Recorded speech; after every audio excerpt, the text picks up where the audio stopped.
More on that deal in Basel, Switzerland this weekend. Regulators agreed to force banks to more than double the capital they hold as a cushion against losses. Joining us to talk about what it means for his bank is Jaspal Bindra. He is the CEO of Asia for Standard Chartered Plc. He's with us from Hong Kong this morning. Jasper, thank you for joining us. Let me ask you this question. It is the obvious one. How are the new capital requirements, Basel III as they're called, going to affect Standard Chartered? Well, we are in a very privileged position on this because our half-year 2010 Tier 1 capital was 11.2% and core Tier 1 was that of 9%. So we are far in excess of what is the Basel III requirement. Now, is that more or less the sense that you get from most Asian banks, that they're well capitalized and that Basel III isn't going to pose nearly as much of a problem for them as it might, say, for the European institutions?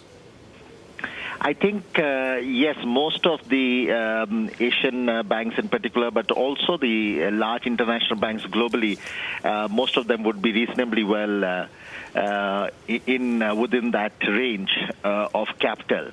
And I think Basel has been quite pragmatic about the time frame. So hopefully it wouldn't put too much pressure on the industry. Do you think, though, that the regulators missed an opportunity here? Your bank is well capitalized. Other banks around the world aren't so well capitalized. And there have been many calls to raise those capital levels above and beyond what the Basel regulators are calling for to make sure that we don't end up in the kind of financial meltdown that we just lived through.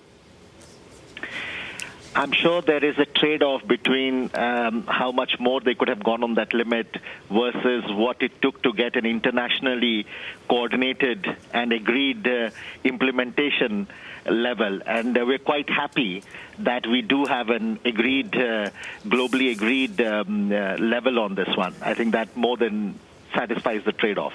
Well, Jaspal, thank you for joining us. It's late in Hong Kong. That is Jaspal Bindra. He is the CEO for Standard Chartered Asia.